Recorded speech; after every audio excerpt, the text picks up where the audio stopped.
6 বছর পর অনুষ্ঠিত হলো রাজশাহী বিশ্ববিদ্যালয়ের দ্বাদশ সমাবর্তন। অনুষ্ঠানে প্রায় 6,000 শিক্ষার্থীকে ডিগ্রি প্রদান করা হয়। অনুষ্ঠানে শিক্ষা উপদেষ্টা অর্জিত জ্ঞান ব্যক্তিগত উন্নয়নের পরিবর্তে সমাজের উন্নয়নে কাজে লাগাতে গ্র্যাজুয়েটদের প্রতি আহ্বান জানান। বিশ্ববিদ্যালয় প্রতিনিধি আবু সালেদ শোয়েবকে সাথে নিয়ে রাজশাহী থেকে সাজুর রিপোর্ট। ক্যামেরায় ছিলেন শরীফুজ্জামান রয়েল।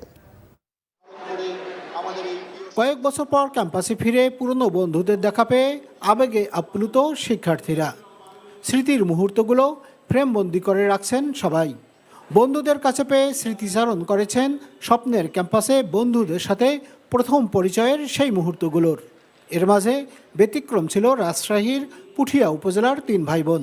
মধ্যবিত্ত এক প্রাথমিক শিক্ষকের 3 সন্তান স্নাতকোত্তর সম্পন্ন করে সনদ নিয়েছেন এবারের সমাবর্তন থেকে। একসাথে এই বিশ্ববিদ্যালয়ে 3 ভাই বোন একই সময়ে পড়াশোনা শেষ করেছি। হাজারো প্রতিকূলতার পরেও বাবা মার মেহনত প্রচেষ্টা এবং দোয়ার বরকতে আমরা 4টা ভাই রাজশাহী ইউনিভার্সিটি লেখাপড়া শেষ করেছি। আমার এখানে এসে খুবই ভালো লাগতেছে, আর আমার বাবা মাকে ধন্যবাদ যে তারা আমাদের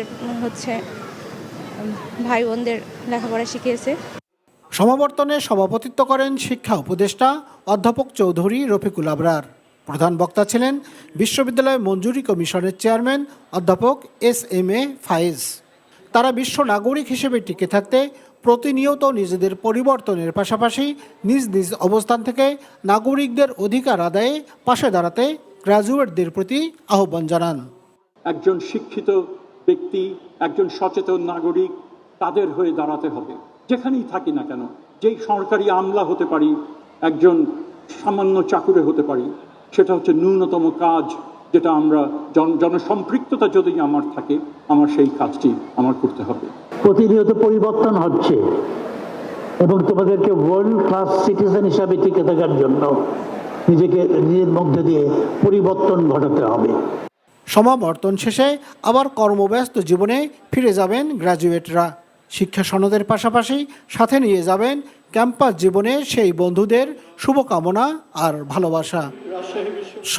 সাজু, NTV নিউজ, রাজশাহী।